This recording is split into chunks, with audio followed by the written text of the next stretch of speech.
Hi, it's Ross Jeffries. Welcome once again to Up to Speed with Speed Seduction. This is Module 5, Designing Your State of Mind.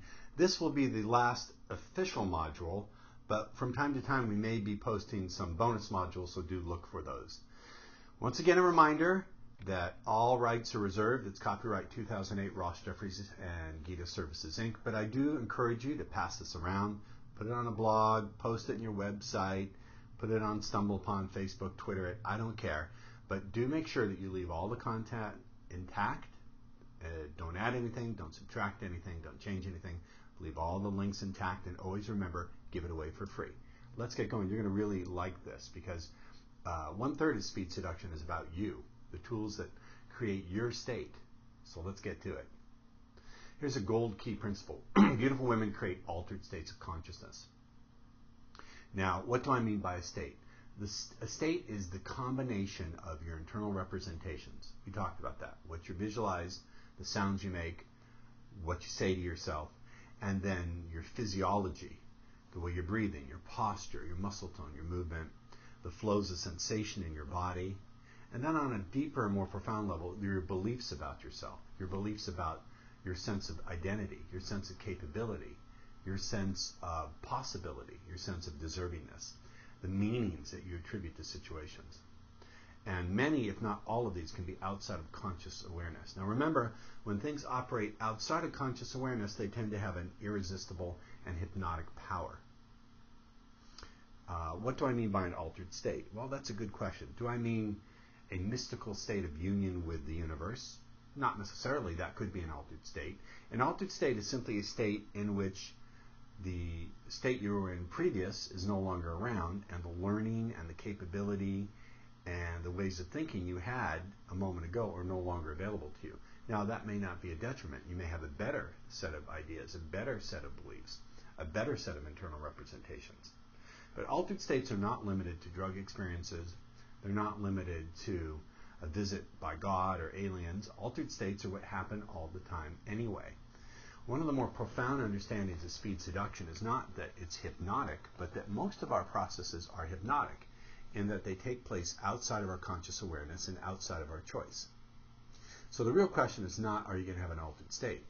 The real question is, are you going to go into an altered state that's useful for you, that serves your purposes? I've often said, if you're going to build an autopilot, why not build an autopilot that flies the plane instead of crashes into the ground? And again, when you're in certain states, you're able to access learning or skill that's not available to you in other states. Let's just take a pretty common example. You probably know your phone number. Right now, as you're watching this, if I said recite your phone number, just do it. Okay, easy, piece of cake, right? Now, let's say I put you on a highway and you're going 70 miles an hour. All of a sudden, your engine quit. Your car was flaming, the flames leaping everywhere all through your car. And you knew you were like a second away from dying. If I asked you to recite your phone number then, you might not be able to get access to that information. So one of the things I would like you to understand is that learning and skills are state dependent. So another gold key principle here is your state can be designed and controlled and created by you. You don't have to accept what I would call a default state. A default state is just a state you typically go into because that's what habit, the force of habit has taught you how to do. We don't want you to go into a default state. I want to present the idea that you can design in your state. And again, I keep coming back to this notion of recipes. See, there's no such thing as competence. It's not a thing like fluid in your body, like oil in your car. The oil, you go to the mechanic, he measures puts the dipstick in, and he says, oh, you're a quart low on oil. Well, you don't have a quart low of confidence fluid, and you need more put in your tank. Rather, think in terms of recipe. Any state that you would like to create is just the combination at any given moment of the internal representation, the physiology, the flows of feeling in the body in a certain proportion, in a certain sequence. So if you want to change state, change the recipe. Now, how do we change a recipe? Well, we could pull one element out. If you're baking a cake and you take out the heat from the oven, you're not going to get a cake. Or we could change the order of the recipe and see what happens. We can change the proportion of the ingredients. What does this translate to for you? Well, if you're making imagery in your mind of women rejecting you, you can shrink down the image, make it really small, make a much bigger image in your mind of things coming out the way you want them to. If you have a voice in your head that says, you'll never get anywhere, sweeten the tonality. I learned this from my teacher, Richard Bandler. So it's the same thing, but it says, you're such a fuck up. That girl will never like you. You're such a loser. So there are a lot of different elements that you can change in the recipe that produces your state. But a key idea here is what you can gain awareness of, you can gain the possibility of controlling. And even beyond controlling, you gain the possibility of playing with, of designing. See, I certainly think that control is better than no control, but even better than control is design, is play, is fun. When you were a kid, if you played with Legos or Tinker Toys or whatever, you didn't do it for primarily a sense of control over the toys. You did it to build something and have fun. And what I'm here to say to you is you can do the same thing with your state of mind. Now understand, it never just happens to you. You don't have approach anxiety. You don't get scared. You don't have approach anxiety. You are not shy as a human being. It's something that you've created outside of your conscious awareness, and therefore you can create something new. You can create something different. You create something a lot more fun. So another gold key principle. Granted, beautiful women are going to create an altered state. So why not design the state you wish to be in? Granted that they're going to create an altered state, why don't you design the altered state that you would like to go into? If you could stop and say, okay, what would be most useful for me in terms of my internal representations, what I visualize, how I talk to myself, in terms of your flow of feeling in your body, what would be most useful in terms of the way you feel in your clothes, the way your musculature feels, the way you talk to yourself on the inside and on the outside. Granted that you're going to go into an altered state, what would be most useful for you? And what beliefs would be most useful for you to have? Do you think it would be useful to have the belief that if one woman who's beautiful judges you as being inadequate, every beautiful woman is going to get the message telepathically and you'll be cut off for life? Do you think that's useful? No, but many guys think about it that way. So what are the internal representations and the beliefs you would like to have? What if you built the belief that you never get rejected? You just learned something about what you need to get where you want to go, or you have some fun, or you discover if the other person has good taste. So learning to create your own meanings and your own beliefs about things is also a powerful part of designing your state. So here's some ways to create leverage with your state. When people come to me, and they often do, they've been stuck for a long time, my job as a coach is not usually to answer the question they're asking. Because you see, the question they're asking is limited by the very thinking that's keeping them trapped. So I often have to step back and look and say, where can I find leverage with this person? And as you grow in your role as a student of mine, in whatever capacity you want to do that, you'll find that I'm very good at pointing out the leverage. So there's a lot of things you do. You can change the perceived meaning of the interaction. What do I mean by that? Well, I had a student come to me who's a Special Forces veteran. And again, I don't remember whether he's Marine Recon or Navy SEALs, doesn't really matter. And he said, you know, Ross, I'm terrified of talking to beautiful women. I've been shot at, I've jumped out of airplanes at very high altitude, and I only opened the parachute just as I'm going to hit the ground. I've been through explosions. I'd rather be shot at than talk to a beautiful girl. Now, to me, I'm weighing this up and going, let me see. Getting shot at, talking to a beautiful girl, didn't quite weigh up for me. But in his mind, based on the representations that he had built in his mind and the meaning that he attached to it, he was quite terrified. It was not a joke. One of the things I do as a teacher is try to bring up a counterexample to begin to get leverage into that person's belief system. So I said, okay, let's say there's a beautiful woman standing across the room and you really want to talk to her. Could you go up and talk to her? And he started, to shake. He said, no, I couldn't do it. I said, okay. What if there was an attacker sneaking up behind her about to slit her throat with a knife? Could you talk to her then? He said, hell yeah.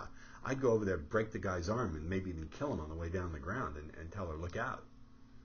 So I said, when there's no physical danger, it's just her, you're terrified. But when there's someone with a knife and someone could get hurt, or you have to hurt someone, you've got no fear. Does that make any sense? And he said, yeah, that's true, and it doesn't make any sense. So it was the meaning that he attached to it, that somehow, first of all, he assumed that he was going to get rejected, whatever that means, and that it would be a terrible thing. It would mean he was not attractive to any women. So I sort of turned around and gave him a different meaning. So you can change the meaning that you create. And the meaning I want to suggest is not that you know you're going to succeed. Because that's as equally silly a prediction as knowing that you're going to fail. You really don't know. You can have some probabilities or some guesswork. But I would change the meaning of success or failure. I would say you're either going to enjoy the process of getting what you want, or you'll enjoy the process of learning what you need to get what you want, or even better. So you're always going to extract something from it that's useful. We'll get to this a little bit later in the presentation when I talk about acceptance/extraction confidence. You can change your physiology. Many guys who say that they have approach anxiety or fear really don't. What they have is an over-amping, meaning if there was a disgusting, horribly fat woman, 500 pounds, cookie crumbs in her mustache and back boobs, and I said, go talk to her, most guys would say, okay, I can do it. They would want to, but they couldn't. But with a really, really beautiful woman, it's not fear, it's over-amping. There's so much sexual energy running through the circuitry that the guy just can't think straight. Who could, right? So the solution there is to work with the physiology, to show them how to de-amp themselves, to ground that sexual energy into the ground through their feet, shift their breathing, shift their posture. With some people, it's the physiology that provides the leverage. You can change the internal representations. I have something called the orgasmic basketball bounce, where I get people to visualize the feeling, externalize it, turn it into a symbol, and shift it back into their body. It radically changes them. I don't have time to go through that here, but you can find it in my Fear to Charisma DVD. If you go to speedseduction.biz, click on products, and then click on Fear to Charisma, you'll see that there. And then you can change the internal dialogue. Shut off the internal dialogue, lower the volume on the internal dialogue. I often say to guys who have a voice that rags on them, what if you were driving down the street and there's a little man sitting on your shoulder, and every time you're about to make a turn, he yelled, "Look out!" You'd probably get into an accident. So this is again from NLP. I owe this to my teacher, Richard Bandler. You can turn down the volume or make that voice that rags on you really pleasant. Give it a confident tonality. So the bottom line is, with all these various different tools, I'm not here with you. I can't talk to you right through this recorded medium. If you join my coaching club, I can do that quickly. But here what I can tell you is my skill as a teacher, these are the 4 major areas in which I get leverage into a student's experience. And probably at least one, if not more, will really be of assistance to you. Now, the challenge is with some students, they're working on the internal dialogue, when in reality it's the physiology that needs to be shifted. So again, this is the advantage of having a very experienced coach, because I can look right away and know within like 5 seconds which of these you need.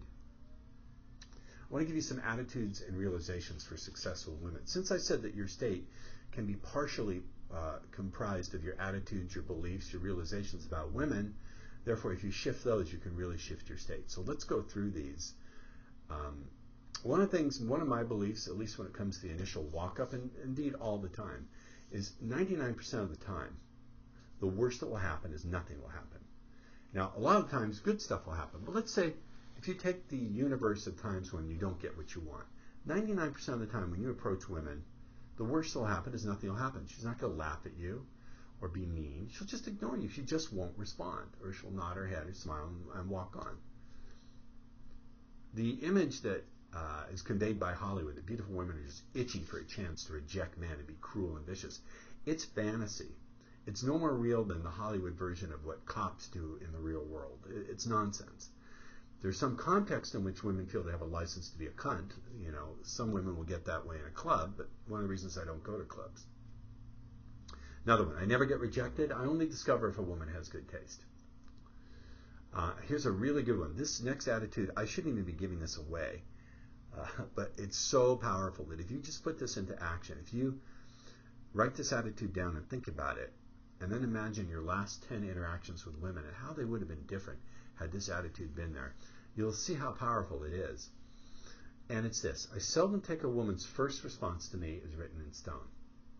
It's almost always just a reflection of what she's thinking or feeling or believing in that moment, and it's almost always subject to change. Now, what does having this belief do? It makes me non-reactive. It allows me to realize that her first response may have nothing to do with me, and it makes that response something that I don't have to fight. Instead, if you use the metaphor of like Aikido, I can utilize that response to move the person towards where I want. But unless you're grounded into this attitude, you won't be able to stand your ground when that kind of thing happens, or move away when you need to. Here's another one. I'll either get what I want, or I'll enjoy the process of learning what I need to get what I want, or even better. If that were really your attitude, then I think it would shift how you responded to stepping into the unknown a little bit. Here's another one. She can do whatever she wants. I control. I choose what I learn from every interaction, from every situation. She can do whatever she wants. I control where my energy goes. Am I going to deflate like a balloon, or am I going to stay grounded and focused and outward focused? So she can do whatever she wants. I control where my energy goes, and I will decide what meaning, what learning I extract from my interactions. She's not going to decide what it means. I will decide. She's not going to control where my feeling goes. She doesn't collapse me. I stay here no matter what she does. Now that takes some energetic practice. If you really want to change, you want to pair the belief with an energetic practice, with how you hold yourself, with what you do with the flow of feeling in your body. And then finally, I want you to take on this one. When I don't know what to do, I take a bold step forward. When I don't know what to do, I take a bold step forward. Many times guys say, I just didn't know what to do in this situation. Well, who says that not knowing what to do is a sign to do nothing or to stop? Who said that? That's not written in any sacred text. Not that I believe that texts are sacred. It's not a law of physics. What if you had that orientation? When you don't know what to do with a woman, you take a bold step forward. What was that? What if that was just the way you did things? It'd be very hard to be anything other than a pretty fun person. You might not always get what you want, but you'll always be moving forward in a way where at least you can learn something. And when you develop the confidence and the tool set to really extract maximum learning and to dissipate confusion, to transmute confusion into learning and clarity, that's my Nail You're in a Game program, which I'll recommend at the end of this module. It'll show you how to do all of that. But for now, all I can do is give you a little bit of the pieces of that. And these attitudes, I want to give you the assignment of writing each one down, and then writing down how your life with women would have been different had you had these, and how it will be different as you put these into play. Now, one of the bits of mischief that happens is people teach you that you should have a lot of confidence. But confidence, again, is what we call a nominalization in NLP. There's no such thing as confidence. It's a state. And being that it's a state, it comes in different variations. And as you see here, we'll go through each one. But there's performance confidence, rehearsal confidence, acceptance/extraction confidence, and compassion confidence. And what you need to do is to find the right mix that works for you. Everybody's different. Let's talk, what is performance confidence? It simply means that based on a history of doing things right, you have a reasonable expectation in your skill set that you'll do them right and effectively again. If you've done a tightrope walk 1,000 times flawlessly, odds are, you still have to stay alert, but odds are you're going to do it right 1,001, right? So the thing is, performance confidence is based on many past successful experiences. The problem with many guys who are stuck is they want the performance confidence before they've done any performing, or when they've only done very little performing. And that just is impossible. It's like saying 2 + 2 makes 5. So you can't have confidence in your performance if you've never done any performing. It just doesn't work that way. This is a big Gordian knot. I don't know if you know the story of the Gordian knot, but it was a knot that no one could untie. And if anyone could untie it, they'd be named king of all Greece. And Alexander came along and just cut it with his sword. So the trap that guys get into is they won't take a step forward unless they're guaranteed a perfect result. But of course, you can't get any result, let alone a perfect one, unless you take a step forward. So they wind up never taking a step forward and never getting any results. Does this make, so you see here, you wind up never taking a step and never being certain. You know, congratulations, you're double failure. Okay, you really fucked up your life if that is the loop you're stuck in. What do most guys do to address this? Well, they just absorb more material. They figure if I just study more, then finally I'll be certain enough to take that step and know that it'll come out perfect. But it really doesn't work that way. So how do you know if you're suffering from that syndrome? Well, check your bookshelf, your closet, your basement, your CD shelf. If you got a lot of CDs and DVDs and programs on pickup and seduction, if you've got notes from all the seminars you've gone to, but you still haven't done much of anything, you've got the problem. You have the syndrome. And the solution is to aim at the right kind of confidence, to recognize you cannot have performance confidence until you've done the performing. So the right kind of confidence will also depend on where you are in your learning cycle. As you get enough trials and practice under your belt, you can start to have legitimate performance confidence. So you want to avoid premature performance confidence seeking syndrome. Premature performance confidence seeking syndrome. Let's talk about rehearsal confidence, because I do believe in this. Rehearsal confidence means that you rehearse in vivid detail, out loud, what your responses will be. I've said many times, if you want a different response, rehearse it. So you're going to rehearse how you'll sound, how you'll look, what your movements will be. You rehearse out loud the way you'll sound. You rehearse responding and feeling a certain way. Now, there's some keys to good effective rehearsal. Number one is repetition. You want to do it a lot. Second, it's got to be in an altered state. I suggest before you do your rehearsal, you do some breathing. You energize yourself with some breath, and you do a little progressive relaxation. And finally, it's got to be multimodal. What do I mean by multimodal? It's not enough to just do it in your head. You have to get up. You actually have to make the movements you're going to move. Stand the way you would stand. Actually perform the gestures that you would perform. This kind of codes it into your neurology. So there's rehearsal confidence. Now, I believe in rehearsal confidence. I've got several programs and products to help you with that. However, special gold key and warning. You see, I put this in red. I haven't done that in any other modules. What I'm about to show you is really powerful, but I want to warn you about rehearsing too much. For guys who are afraid to take action and are looking for that perfection before they take a step, rehearsing can be a trap, because you think if you just rehearse enough, then you'll be perfect. No. Rehearsal will make you do better, but you're still not going to be perfect before you take the step. So having said that, here's the gold key. If you really want to add punch to your visualizations, imagine it from the woman's perspective. So first, imagine how you would look, how you would stand, rehearse it out loud, and then I want you to imagine that imagine looking at yourself through her eyes. So imagine you're like looking through her eyes at you, and hear her on the inside say, "Damn, he's hot. I gotta meet him. I want to meet him." And then imagine the flow of feelings in her body as she feels that little bit of a desire to go and talk to you. Not like overwhelming, boiling lust, because you'll burn out the circuits, but just a little bit of that. Wow, I really want to meet this guy. And then pull back and see her through your eyes. So shift perceptual position. So now you're looking at her again from your perspective and see her smiling at you. What are we doing here? We're changing perceptual positions. So you're starting out seeing yourself from her perception, her eyes. It's like you're inside of her head looking at you. And what this does is, I don't know exactly how it works, but it sort of keys the other person to respond in the way you want them to. So first you want to rehearse the way you will look, you will sound, and then slide into the other person, take on their perceptual position. But again, I give you the warning, don't rehearse too much. Watch your rehearsal to action ratio. For every 5 points of rehearsal, there should be 20 or 30 points of taking action. Let me tell you about the next kind of confidence that's very useful. Often this is what you'll have to rely on in the beginning. It's what I call acceptance extraction confidence. What does acceptance confidence mean? It basically comes down to acknowledging the facts and eliminating all of the drama. Essentially, it means accepting that you can't know with certainty what any outcome is going to be.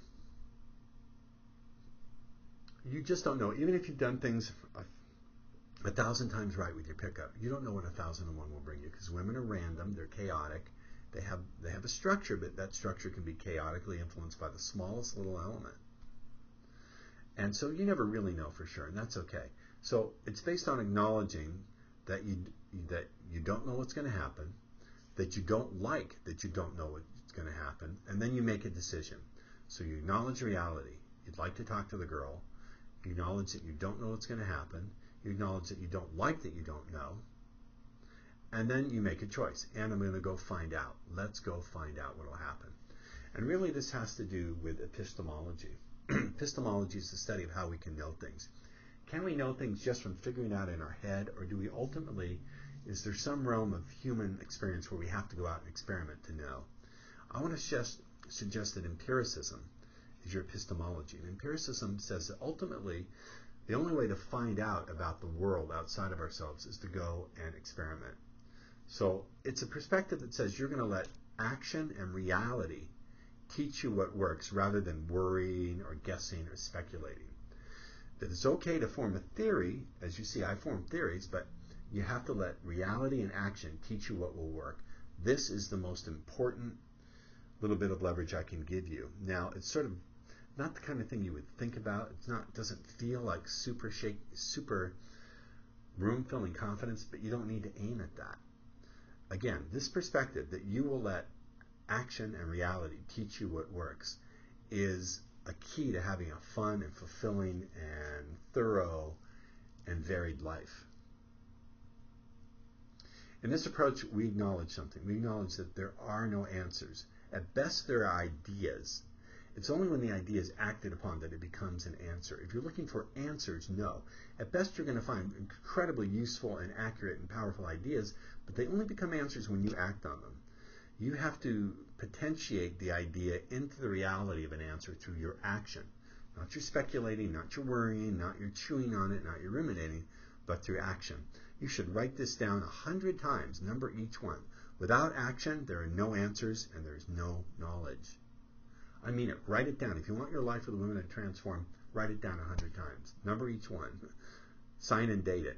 Without action, there are no answers, there's no knowledge. Now, what does this do? It means that not knowing what's going to happen ceases to mean that you have to stop and wait. Not knowing what's going to happen means you choose to move forward, that there's an opportunity to learn, that you act in a way to find out. So you change the meaning of not knowing. You're not going to claim that you do know. You're going to accept that you don't and then change what that means and change the decision and the choice and the action that follows. And you see, you're sticking with facts. There's no drama. You don't say, oh my God, Sally Jane. You don't spin around it. By spinning, you don't start making representations of how women have always hurt you and why that woman treated you like crap and you were nice to her for a year and all she did is talk about the boyfriend. That's all going to drop. You drop all that noise in the system and you just focus in on the fact that you'd like to talk to the woman, you don't know what's going to happen, you don't like that you don't know, and then you choose to go forward. Now, something may happen. As you get used to living this way, you may begin to get excited about knowing. You may get really, really happy and enthusiastic about not knowing because it means you're about to expand your definition of what you can do in the world, and that is cool. That's a cool thing. And again, note what it's not doing. We're not building a super powerful, super dynamic, 40-foot tall you. Now, I do teach that, with rehearsal confidence. But for some of you, rehearsal confidence is not going to be useful. We're not aiming at optimal.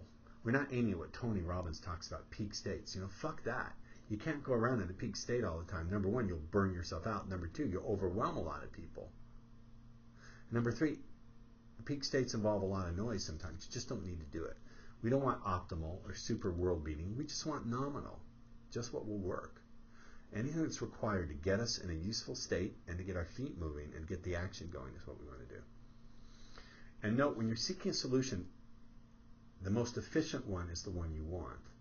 The one that requires the least energy, the least preparation to get the job done. And this, most of life just requires steady day-to-day efficiency. It doesn't require heroism. Now, sometimes it does. There is a place in life for heroism, for super excellence. I get it. To me, what I'm doing here is heroic. I'm reaching out to people and going, look, I'm going to break your chains. I'm going to open your prison door. Hopefully you'll come back and out of reciprocity want to become my customer and give back to me and also want to keep getting from me. Maybe not, but I think this is a heroic effort I'm undertaking. Believe me, this is me at my best, doing what I love most. But usually in life, you don't need to be heroic. You don't need super excellence or Olympic level performance. You just need steady efficiency from day to day. And remember, you're just going to talk to a woman. It's not some heroic Herculean feat. They're humans like we are. Their plumbing is different, and the way they process the world is different, but they're still human. And again, there's nothing wrong with being radiant and powerful. You will experience that. I guarantee that you will, but sometimes it's not what you want to aim at, and it's not necessary. You don't have to wait for it. It's not required. Now, the other part of acceptance confidence is extractions confidence, and that just means that you have a very good strategy from learning from situations. Even situations that may be confusing, and I should back up and say that I think one of the biggest challenges for guys starting out in this is not fear, or frustration or loneliness, it's confusion. Because you'll try a tool and it doesn't work 100% of the way. It works maybe 70% or 90%. And you can't quite figure out, is it working? Is it not working? Am I making progress? Am I falling backwards? And that confusion can really keep you stuck. But if you have a good strategy for learning, for transmuting confusion into clarity, then you got something going. And again, I bring you back to this idea that I can and will determine what I learn. I can and will determine what I learn, what I take from every person, situation, action, circumstance, choice in my life. When I say take, I don't mean take from others. I mean take away, extract the value that you take from it. If you really want to get this mastered, I recommend my Nail You're in a Game program. It's an extensive program all about this. You can see the link here, but it's one of my newer products, and it's absolutely fantastic. We're getting rave reviews for that. It's everything you need for that acceptance and extraction confidence. Here's a really cool thing. Acceptance, confidence can be yours right now. It doesn't require that you first have social skill or a history of doing things well, because it's an attitude towards uncertainty. It simply welcomes uncertainty with the choice that you will learn something of value. Now, when you can walk through the world without needing a guarantee, you're ahead of 99% of the people in this world. Most people do not know how to handle uncertainty. They will kill someone rather than go through uncertainty. If anyone challenges their beliefs, they'll kill that person rather than deal with the uncertainty of being challenged. When you can walk through the world and be okay with being uncertain, there's something you very subtly radiate. It can't be deflected. It can't be competed with. And it's not frightening or in any way slick or scary. It's an attitude towards life. And I guess I would call it stealth charisma, because people would not see it coming, and they'll never be able to quite put their finger on why you're attractive. And finally, we have what I call compassion confidence. I believe in life you have to have kind of like double vision, bifocals. You have to be able to see far away and close up. Now, what do I mean by this? I don't mean it literally, but I mean, in a sense, when you're dealing with people, you have to be able to see the outcome that you want to get with them. You have to see there's something that you would like, some emotions, and from that, some behavior. But then you also have to take the broader view and remember that we're all humans. We're all in the same boat. You have to be able to do both. There are many areas of life in which taking on that kind of vision is useful. In a business, you have to keep your eye on the horizon and see the broad vision, but then you have to look close up at the day-to-day challenges and potential problems that could come up. So this ability to shift your view, to shift your vision, not physically, but you understand what I'm speaking metaphorically, shift your perspective is crucial for success. So many people get stuck in one or the other. So compassion confidence is about a certain perception. I want to tell you what it's not. I'm not really a sentimental person. It's not about gushing with the white light of Jesus. No offense if you believe in Jesus. It's not a Hallmark card. You understand? But rather it's a perception that we're all in the same boat. Here I have my birthday suit and last breath theory. If you think of some woman, the last woman who really intimidated you, I want to ask you, what was she wearing the day she was born? The first day she was born, what was she wearing? Same thing you were, nothing. And one day, I guarantee, one way or the other, she will take her last breath. She will die. That's common to all of us. One day, death is going to come, and all her tricks and all the stuff ain't going to matter. He's going to cut her right down. And in between that, people are usually just trying to figure out how to make sense of it. So compassion confidence is somewhere in the back of your mind. You hold a little bit of that perspective that we're all in the same boat, that the same hands are constantly bringing us in and out of existence, shaping the clay of our consciousness at every moment, and then putting it back together again and reshaping it. If you cease to view people as separate from you as objects, but rather view everything as an ongoing process being generated by the same whatever, whether you want to personify it as God, call it nature, call it expansion and contraction. If every once in a while you can slide into that worldview or keep it in the back of your mind, it creates a different kind of view towards people. A few years back, I was hanging out with a student, excuse me, and it was late at night. We're coming out of this place, and two girls waiting for a cab, and I was just being funny. I said, look, there's two lovely ladies at the end of the evening waiting for a cab. Now, for some reason, with one of them, it went in the wrong way. I don't know why, but it did. She got very angry. She said, look, it's two fucking assholes who couldn't get laid, desperate to get some. Now, didn't faze me, but my student got very angry. He went to like yell at them. I put my arm out and said, no, they can do whatever they want. We always come from compassion. That woman is someone's daughter. She's someone's best friend. She's someone's sister. Somewhere she's deeply loved. Now, this changed everything. Everything changed in that moment. Because, you see, I ceased to view her as some girl I wanted to get laid with. I saw her as a human. And I described the truth of her life. And in that moment, everything changed. She just got so friendly. They dropped all their shields. And they said, look, we're so sorry. You guys have been assholes all night, grabbing our asses, staring at our tits. What's your name? And I said, I'm Mr. Wonderful. We walked off. But I want you to contemplate. I want you to even freeze this presentation and really think about what I'm about to say. If you can walk through uncertainty without needing a guarantee, and you can give the other person radical permission, I mean right down to the root of who you are, radical permission to have their first response to you, then something very powerful and transformational might take place. Because the thing is, most guys think if they're trying out something new, if they're being courageous, the woman owes them their support. The woman should be nice to them, because after all, look how brave they're being, taking a risk. No, that's not in any contract. Beautiful women, no person signs a contract promising that they should support you, that they're going to give you emotional support and encouragement when you're trying on something new. It doesn't work that way. So if you can handle the uncertainty and you give the other person complete permission, radical permission, I mean really mean it, to have their first response, then something magic can happen. So we're now coming to the close of this Up to Speed with Speed Seduction course. Now, I may add future modules or bonus modules, but I want to thank you. I recommend that you review each module at least 3 times. There's a lot of material here, and this is just the free stuff. I really mean it when I say that as much as I've done my best to present a basic overview of the speed seduction technology, this is from the technology from 1997. This is getting you up to speed with the 2.0 course, the home study course from 1997. I haven't given you even an inkling, hardly anything, of what's in the more recent course, the 3.0 course, which I just came out with October of 2008. So let me recommend this. I recommend my Nail You're in a Game program. You can see the link there. I recommend the Speed Seduction 3.0 course. This is my first complete home study course in nearly 12 years. As you can see, I'm a damn good teacher and a damn good coach. I love what I do. Join my coaching program. Try it out. The first month is $1.